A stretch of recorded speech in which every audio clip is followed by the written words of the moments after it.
Assalamualaikum warahmatullahi wabarakatuh. Terima kasih kepada Bapak Sukron Makmun Esos MSI selaku dosen pengampu mata kuliah Perencanaan Pembangunan Daerah kelas B1. Saya Faleha Nurbaiti Effendi dengan NIM 2109 1020 1039. Di sini saya akan memaparkan isi atau resume dari buku Perencanaan Pembangunan Daerah. Pada bagian pertama, buku Perencanaan Pembangunan Daerah atau bab 1 menjelaskan mengenai sistem penyelenggaraan pemerintahan negara Republik Indonesia. Yang pertama ada konsepsi negara hukum dan negara kesatuan. Sistem pemerintahan negara Indonesia telah dicantumkan dengan jelas dalam Undang-Undang Dasar Negara Republik Indonesia tahun 1945 pada pasal 1 ayat 3 yang menjelaskan bahwa Indonesia adalah negara hukum. Kemudian yang kedua, fungsi-fungsi penyelenggaraan pemerintahan. Pemerintah harus dapat menciptakan kondisi yang kondusif sehingga tumbuh kreativitas dan aktivitas masyarakat untuk membangun dalam memenuhi kebutuhan sendiri. Aparatur pemerintah terdiri dari aparatur pemerintahan dan aparatur perekonomian negara sebagai pelaksana dari tugas-tugas melayani, mengayomi, dan memberdayakan masyarakat. Sistem penyelenggaraan pemerintah daerah. Pemerintah pusat menetapkan kebijakan sebagai dasar dalam menyelenggarakan urusan pemerintah. Pemerintah pusat melakukan pembinaan dan pengawasan terhadap penyelenggaraan urusan pemerintah oleh daerah. Setiap perencanaan pembangunan diharapkan memahami konsep negara kesatuan, termasuk memahami fungsi penyelenggaraan negara. Dalam hal ini, pemerintah memahami pembagian kewenangan antara pemerintah pusat dengan daerah, serta memahami organ kekuasaan pemerintah daerah. Kemudian pada bab 2 membahas mengenai desentralisasi pemerintahan. Pelaksanaan asas desentralisasi selain sebagai konsekuensi sistem penyelenggaraan pemerintah negara kesatuan agar efektif, juga bertujuan untuk meningkatkan pelayanan terhadap kesejahteraan. Perencanaan pembangunan daerah diharapkan mengetahui hal-hal yang berkaitan dengan desentralisasi dan otonomi daerah sebagai pengantar memasuki dan memahami perencanaan pembangunan daerah. Melalui desentralisasi, tugas-tugas pemerintahan dan pembangunan akan dapat memperoleh manfaat. Yang pertama, efisiensi dan efektivitas pelaksanaan tugas pemerintahan. Yang kedua, memungkinkan melakukan inovasi. Kemudian yang ketiga, meningkatkan motivasi, moral, komitmen, dan produktivitas. Kemudian pada bab selanjutnya yaitu bab 3 menjelaskan mengenai otonomi daerah. Otonomi daerah merupakan bagian dari sistem politik yang senantiasa diharapkan dapat memberikan peluang bagi warga negara untuk lebih mampu mengembangkan daya kreativitas. Dalam konteks pemerintahan, otonomi biasanya dilihat dari 3 dimensi. Dimensi yang pertama, otonomi negara dalam berhubungan dengan kekuatan-kekuatan yang ada di dalam masyarakat, terutama masyarakat, ekonomi, dan partai politik. Kemudian dimensi yang kedua, otonomi pemerintahan daerah dalam hubungan dengan pemerintahan pusat. Dan dimensi yang ketiga, otonomi unit-unit bawahan dalam organisasi pemerintahan dalam hubungan dengan unit yang lebih tinggi. Dalam ketiga dimensi tersebut terkandung suatu muatan nilai pokok, yaitu adanya kekuasaan untuk berprakarsa dan berkreasi. Implikasi dari adanya otonomi daerah adalah tumbuhnya suasana kompetisi yang sehat untuk mengejar kemajuan bersama. Berdasarkan pemahaman ini, kiranya jelas bahwa jika pemberian otonomi daerah yang lebih besar kepada daerah akan diwujudkan, maka perlu pada saat yang sama disiapkan program pengembangan sumber daya aparatur agar mereka yang akan menerima tambahan kewenangan dan urusan yang lebih banyak itu memiliki kemampuan yang cukup. Tanpa itu, maka akan terjadi kesenjangan antara kewenangan yang ada dan kemampuan untuk mengembangkan dalam upaya mencapai tujuan akhir otonomi, yaitu kesejahteraan kesejahteraan dan kemajuan bersama. Pada bab 4, menjabarkan mengenai dekonsentrasi dan tugas pembantuan. Asas dekonsentrasi dan tugas pembantuan adalah bagian dari asas desentralisasi dalam pemerintahan negara.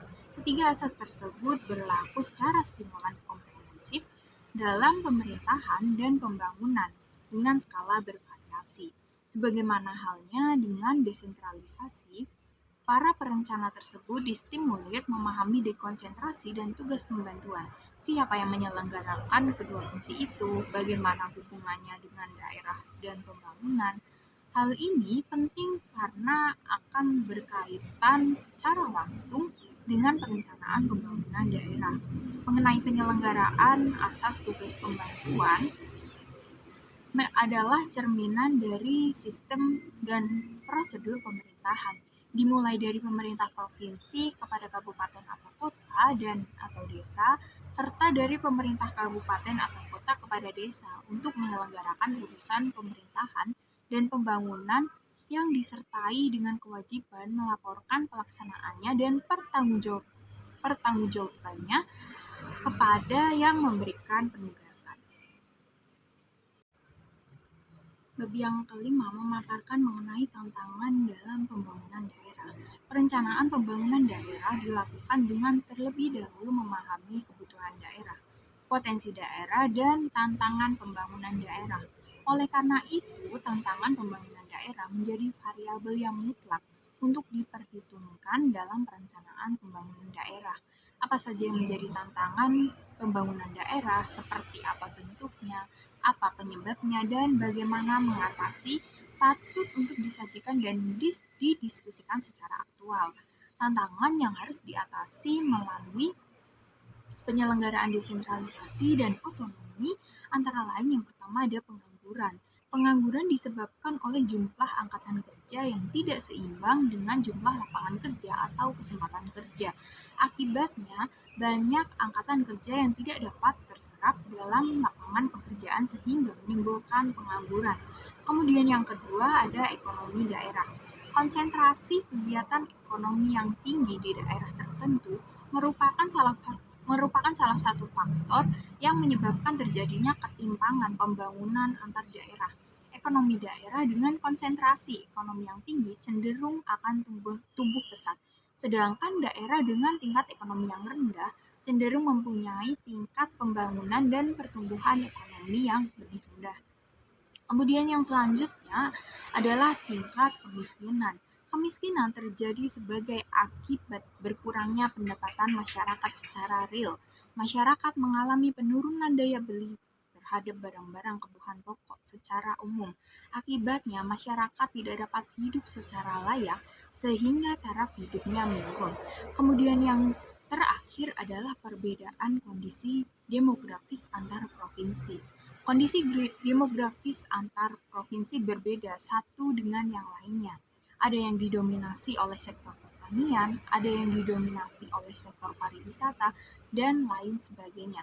Perbedaan kondisi demografis ini biasanya menyebabkan pembangunan tiap-tiap daerah berbeda antara satu dengan yang lainnya. Pada bab 6 berisi mengenai pembangunan berkelanjutan dan ekologi pemerintahan. Konsep pembangunan berkelanjutan adalah pembangunan yang dapat memenuhi kebutuhan generasi saat ini tanpa mengorbankan kepentingan generasi yang akan datang. Pembangunan dalam hal ini mencangkup upaya memaksimumkan net benefit dari pembangunan ekonomi yang berhubungan dengan pemeliharaan jasa dan kualitas sumber daya alam setiap waktu.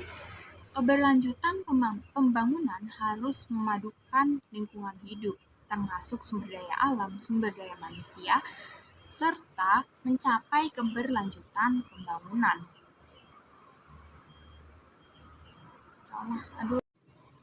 Untuk bab selanjutnya yaitu bab 6 membahas mengenai pembangunan berkelanjutan dan ekologi pemerintahan. Konsep pembangunan berkelanjutan adalah pembangunan yang dapat memenuhi kebutuhan generasi saat ini tanpa mengorbankan kepentingan generasi yang akan datang. pembangunan dalam hal ini mencangkup upaya memaksimumkan net benefit dari pembangunan ekonomi yang berhubungan dengan pemeliharaan jasa dan kualitas sumber daya alam setiap waktu. Keberlanjutan pembangunan harus memadukan lingkungan hidup, termasuk sumber daya alam, sumber daya manusia, serta pengembangan sumber daya buatan, dan menjadi sarana untuk mencapai keberlanjutan pembangunan, serta menjadi jaminan bagi kesejahteraan serta mutu hidup generasi masa kini dan generasi mendatang. Kemudian pada bagian bab 7 berisi tentang indikator pembangunan. Keberhasilan dan kegagalan pembangunan dapat diukur melalui indikator yang diterapkan. Para perencana pembangunan perlu mengetahui indikator-indikator tersebut sebagai bagian dari perencanaan. Berikut ini disajikan ringkasan 5 faktor pembangunan menurut Dedi T. Dixon tahun 2005. Yang pertama ada pendapatan per kapita. Pendapatan per kapita baik dalam ukuran GNP maupun PDB merupakan salah satu indikator makroekonomi yang telah lama digunakan untuk mengukur pertumbuhan ekonomi. Kemudian yang kedua ada struktur ekonomi. Dengan adanya perkembangan ekonomi dan peningkatan pendapatan per kapita, kontribusi sektor manufaktur atau industri dan jasa terhadap pendapatan nasional akan terus meningkat. Kemudian yang ketiga ada urbanisasi. Kecepatan urbanisasi yang semakin tinggi maka akan berdampak terhadap cepatnya industrialisasi. Kemudian yang keempat ada angka tabungan.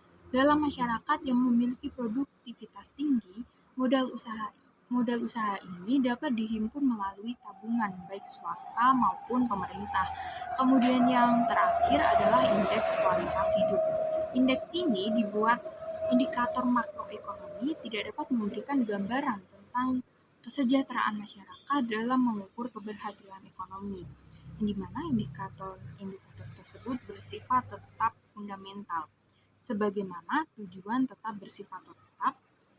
Yang berubah dan menyesuaikan adalah strategi pencapaian melalui perencanaan. Kemudian pada bab selanjutnya membahas mengenai perencanaan dan penganggaran daerah. Perencanaan pembangunan merupakan suatu fungsi utama manajemen pembangunan yang selalu diperlukan karena kebutuhan akan pembangunan lebih besar dari sumber daya atau resource yang tersedia. Melalui perencanaan yang baik, dapat dirumuskan kegiatan pembangunan yang secara efisien dan efektif dapat memperoleh hasil yang optimal dalam pemanfaatan sumber daya yang tersedia dan potensi yang ada.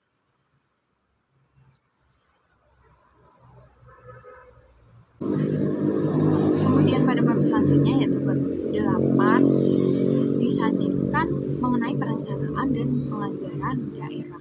Perencanaan pembangunan merupakan suatu fungsi utama manajemen pembangunan yang selalu diperlukan karena kebutuhan akan pembangunan lebih besar dari sumber daya atau resource yang tersedia. Melalui perencanaan yang baik dapat dirumuskan kegiatan pembangunan yang secara efisien dan efektif dapat memperoleh hasil yang optimal dalam pemanfaatan sumber daya yang tersedia dan potensi yang ada. Perencanaan dan penganggaran merupakan suatu kesatuan konsep dan proses yang tidak terpisahkan. Rencana pembangunan tidak dapat dijalankan tanpa adanya anggaran atau sumber pembiayaan.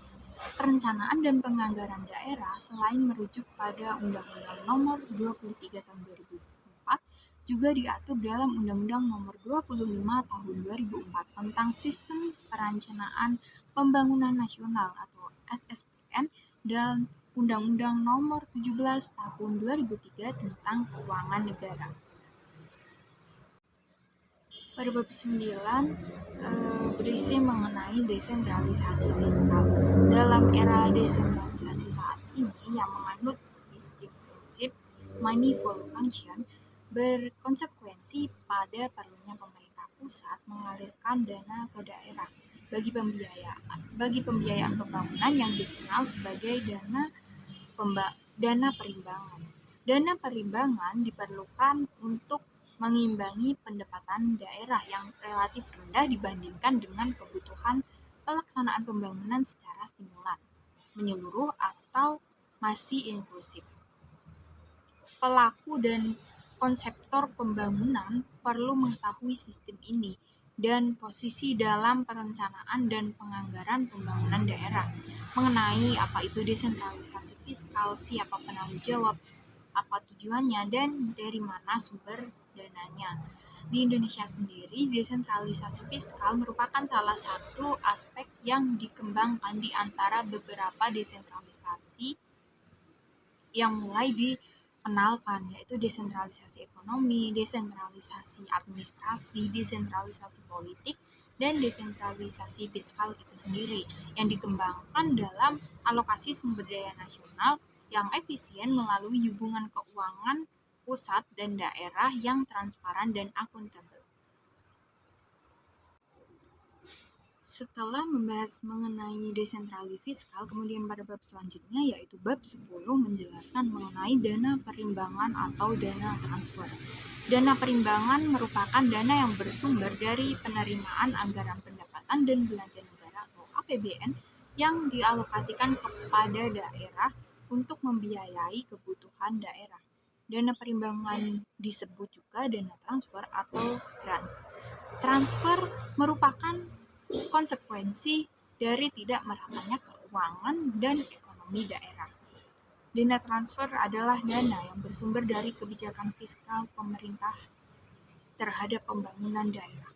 Kebijakan itu tidak lain adalah bagian desentralisasi fiskal. Bagaimana penggunaan dana transfer, bentuk dan sifatnya perlu dipahami oleh pelaku pembangunan sebagai bagian dari sistem perencanaan pembangunan daerah. Hal ini penting dalam memahami perencanaan pembangunan daerah, termasuk mengetahui posisi dana tersebut dalam mekanisme penganggaran dan belanja yang tercermin pada APBD. Nah, kemudian pada bab 11 berisi mengenai anggaran pendapatan dan belanja daerah.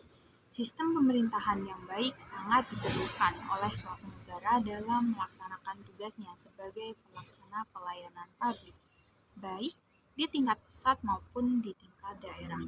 Salah satu aspek penting pelaksanaan otonomi daerah dan desentralisasi yang harus diatur secara hati-hati adalah masalah pengelolaan keuangan daerah dan anggaran pendapatan belanja daerah atau APBD, di mana APBD merupakan kebijaksanaan keuangan tahunan pemerintah daerah yang disusun berdasarkan ketentuan perundang-undangan yang berlaku, sehingga tidaklah cukup berbicara mengenai perencanaan pembangunan daerah tanpa memahami mengenai APBD dan mekanisme pengelolaan serta penyusunannya. Anggaran diperlukan sama dengan pentingnya sebuah negara. Ada beberapa sebab anggaran diperlukan untuk menciptakan keteraturan sosial, menjamin hak-hak masyarakat, dan menyelenggarakan atau membiayai pelayanan kepada masyarakat. Kemudian pada bab 12 berisi mengenai analisis anggaran pendapatan dan belanja daerah. Pengelolaan keuangan mestilah dilakukan secara sangat hati-hati karena masalah dana publik atau keuangan negara harus dikelola secara baik dan dibelanjakan sesuai peruntukannya dalam skala prioritas. Dari sisi pendapatan, analisis kesehatan keuangan APBD dilakukan dengan melihat beberapa hal. Yang pertama ada rasio pajak atau tax ratio, kemudian ada ruang fiskal atau fiscal space, dan rasio kemandirian daerah. Rasio pajak mencerminkan hubungan pajak daerah dengan pendapatan domestik regional bruto daerah. Kemudian dari sisi belanja daerah, analisis meliputi rasio belanja pegawai terhadap total belanja, rasio belanja pegawai tidak langsung terhadap total belanja, kemudian rasio belanja modal per total belanja, rasio belanja per jumlah penduduk, serta serta rasio belanja modal per jumlah penduduk. Analisis APBD juga meliputi analisis atas defisit atau surplus dan pembiayaan yang meliputi analisis defisit atau surplus. Selisih lebih atas perhitungan anggaran atau silpa, penerimaan pembiayaan melalui pinjaman, serta rasio keseimbangan primer. Dan untuk bab yang ke-13 dikajikan mengenai mobilisasi potensi pembangunan. Mobilisasi potensi pembangunan dapat didekati dari berbagai segi, antara lain yang pertama, mobilisasi dana pembangunan, kemudian yang kedua, penguatan kelembagaan, yang ketiga, menggerakkan partisipasi masyarakat, yang keempat, pelaksanaan pembangunan, yang kelima, koordinasi, yang keenam, pemantauan dan evaluasi, kemudian yang ketujuh, strategi pengembangan potensi ekonomi daerah. Dan untuk bab yang selanjutnya yaitu bab ke-14 dijelaskan mengenai pelaksanaan pembangunan. Dalam pelaksanaan pembangunan, berbagai hal perlu diketahui, antara lain aspek koordinasi multi pihak atau stakeholder, evaluasi dan monitoring, sistem pemantauan dan informasi. Hal ini perlu ditelusuri, disimak, dan diantisipasi. Termasuk patut mengetahui hal-hal yang menjadi kendala pelaksanaan pembangunan di lapangan yang sebelumnya mungkin tidak diperhitungkan. Nah, kemudian pada bab paling akhir dari buku ini memberikan contoh mengenai studi kasus. Buku ini dilengkapi dengan contoh-contoh penganggaran APBD, yakni tentang analisis APBD kota, analisis penyusunan, analisis pengaruh pendapatan asli daerah terhadap kinerja keuangan, analisis anggaran pendapatan dan belanja daerah kabupaten, gambaran arah keberhasilan pembangunan Indonesia dalam jangka panjang 25 tahun tahap pertama. Era tinggal landas merupakan babak baru dalam pembangunan nasional, di mana pelaksanaan pembangunan selain menitik beratkan pada sektor ekonomi, perhatian utama juga ditujukan untuk peningkatan mutu aspek sumber daya manusia Indonesia agar tercapai manusia Indonesia yang unggul, yang mampu mengemban amanah tongkat estafet pembangunan di masa yang akan datang. Sekian pemaparan presentasi dari saya, ada kurang lebihnya mohon maaf. Saya akhiri. Wassalamualaikum warahmatullahi wabarakatuh.